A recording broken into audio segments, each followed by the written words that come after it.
प्रधानमंत्री आवास योजना 2.0 अंतर्गत rapid assessment सर्वे संभावित पात्र हितग्राहियों का सर्वेक्षण किया गया, जिसके अंतर्गत भारत सरकार आवासन और शहरी कार्य मंत्रालय द्वारा शहरी क्षेत्र में सबके लिए आवास मिशन के तहत प्रधानमंत्री आवास योजना 2.0 का शुभारंभ 5 वर्ष के लिए किया जा रहा है। आपको बता दें कि शासन की लाभकारी योजना के अंतर्गत पात्र लाभार्थी परिवारों को किफायती लागत पर आवास के निर्माण, विक्रय या किराए के लिए कार्यक्रम के माध्यम से अनुदान प्रदान किया गया। साथ ही राज्य शासन द्वारा 15 नवंबर से रैपिड असेसमेंट सर्वे प्रारंभ किया गया है, जिसमें योजना के अंतर्गत शहरी गरीब परिवारों को आर्थिक सहायता देना योजना का मुख्य उद्देश्य है। 1.0 के सफल क्रियान्वयन के बाद आज 2.0 का शुभारंभ किया गया है नगर निगम के मोतीलाल वोरा सभागृह में, और इस पे हम सब का उपदेश यही है कि ज़्यादा से ज़्यादा पात्र हितग्राहियों को इसमें लाभ मिले, उनको इधर उधर भटकना मत पड़े। नगर निगम के अधिकारी कर्मचारियों को भी इस बात का निर्देशित किया गया है कि पात्र हितग्राहियों को आवास जल्द से जल्द मुहैया कराया जाए, और कुछ इसमें सरलीकरण कम किया गया है, उसके बारे में भी शासन प्रशासन को पत्राचार की बात कही गई है। 2.0 में क्या कुछ अलग है? पहले 2.0 में बेसिक फर्क ये है कि पहले सहमति नामा में भी इसमें परमिशन मिल जाती थी, आय प्रमाण पत्र, जाति प्रमाण पत्र। इस बार इसमें सक्षम प्राधिकारी से इसको सर्टिफाई कराना है। मतलब कुल मिला के सरलीकरण कराने के लिए इसलिए कहा जा रहा है क्योंकि इसमें लोगों को भटकना मत पड़े।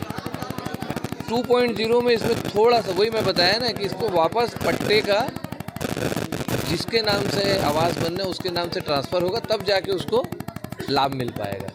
देखने समझने से इसके लेके भी हम लोगों ने एक बात कही है कि जल्द से सभी पार्षदों को और व्यापक प्रचार प्रसार के माध्यम से लोगों को, वार्ड पार्षदों को एक कार्यशाला लगाई जाए और हितग्राहियों की भी एक कार्यशाला लगाई जाए, जिससे उनको लाभ इसका मिल सके।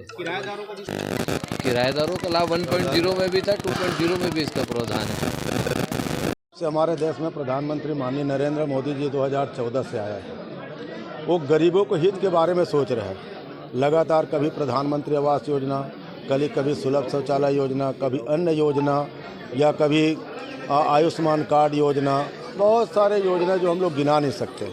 माननीय प्रधानमंत्री जी पूरे देश में प्रधानमंत्री आवास योजना के तहत 2,28,000 रुपया प्रत्येक आवास को दे रहे हैं, जिसके तहत हमारे छत्तीसगढ़ में पॉइंट 1 में लगातार पहले प्रधानमंत्री आवास योजना बन चुका है। सेकंड पॉइंट 2 अभी आया है, उसमें प्रधानमंत्री आवास योजना के तहत जिसने किसी व्यक्ति ने किराया के मकान में रहता था तो उसने कोई प्रकार से अपना कमाई करके कहीं पे प्लाट खरीद लिया है, तो ऐसे प्लाट में भी उसको प्रधानमंत्री आवास योजना का लाभ मिलेगा। किसी व्यक्ति को अगर 500-700 वर्ग फीट ज़मीन है और वो अपना प्रधानमंत्री आवास योजना में लेना चाहे तो उसको 2,28,000 रुपये मिलेगा, वरना उसको मकान बनाने के लिए 12 लाख रुपया तक के उसको लोन भी मिलेगा, जिसमें 1 लाख कुछ है, उसको बिल्कुल नहीं बता पाऊँगा मैं, 1 लाख कुछ रुपये उसको सब्सिडी है। इस तरह से पूरे देश में प्रधानमंत्री आवास योजना लगातार चल रहा है। मैं माननीय कलेक्टर महोदय से और विधायक महोदय से भी निवेदन करूंगा, बहुत से शहर के अंदर में जो सरकारी ज़मीन में बसा हुआ है, पहले किस्त में जिसने पट्टा वितरण किया उस समय में कुछ क्षेत्र के लोग या घर में था या नहीं था या कोई काम काज में गया था, ऐसे लोग छूट गया है।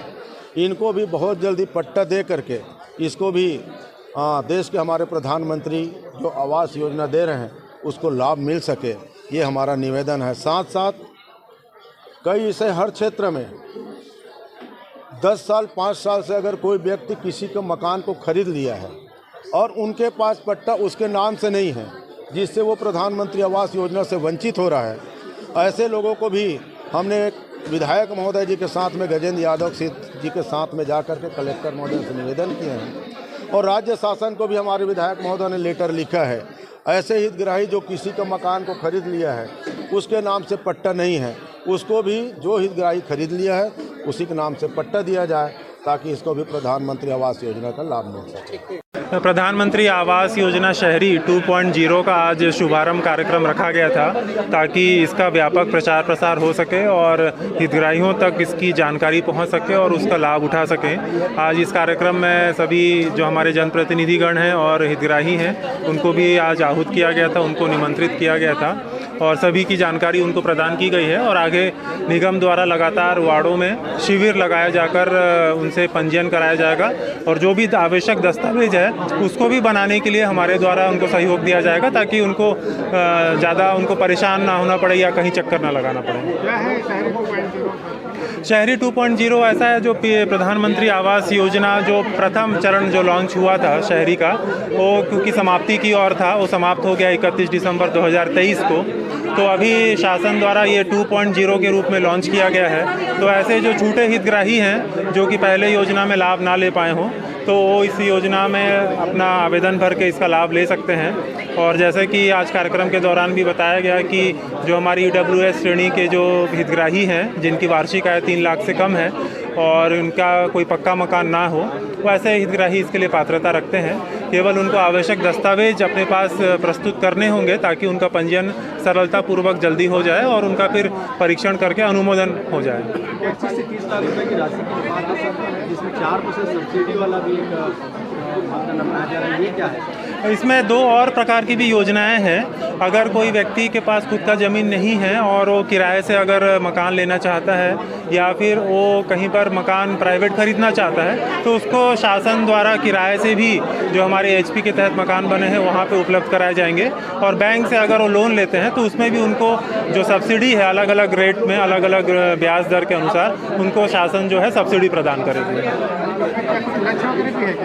नहीं, इसका ऐसा कोई लक्ष्य प्राप्त नहीं हुआ है, बस लक्ष्य ये है कि कोई भी पात्र हितग्राही इससे ना छूटे, यही मेन लक्ष्य है और हम सैचुरेट कर पाएँ सभी हितग्राहियों का, यही हमारा मेन लक्ष्य है। सर, मृतक व्यक्ति के घर के बच्चे के नामांतरण का विषय भी बोलते हैं, इसमें अभी कार्यक्रम के दौरान एक मुद्दा बताया गया कि बहुत सारे ऐसे पट्टाधारी हैं जिनकी मृत्यु हो गई है और उनके वारिसान के नाम पे नाम जो है नामांतरण नहीं हो पाया है। तो उसमें भी सभी को सुझाव दिया गया है कि वो अपना पट्टा जो है नामांतरण करा लें तहसीलदार के माध्यम से या SDM के माध्यम से, और जब उनका पट्टा उनके वारिसान के नाम पे आ जाएगा तो फिर वो आवेदन कर सकते हैं और इस योजना की पात्र के अनुरूप अपना आवेदन भर सकते हैं। सर, पट्टा वारिसान के नाम पर इतना आसानी से नहीं हो पा रहा है, इसमें सरलीकरण को लेकर क्या प्रक्रिया है? बिल्कुल, इस संबंध में हम जो है तहसीलदार और SDM से भी इसके लिए कोऑर्डिनेशन किया जाएगा ताकि और ज़रूरत पड़े तो इसके लिए अलग से भी एक कैंप और शिविर आयोजित किए जाएंगे ताकि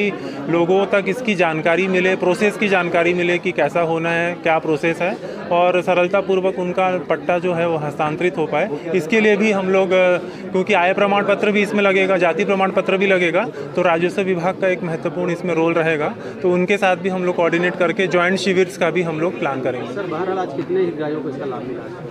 अभी तो आज ही पंजीयन स्टार्ट हुआ है, तो अभी पंजीयन की ही प्रक्रिया चल रही है। तो अभी पोर्टल चालू हो गया है, आवेदक जो है खुद भी पंजीयन कर सकते हैं और हमारे माध्यम से भी कर सकते हैं, ऑनलाइन ऑफलाइन दोनों प्रक्रिया से।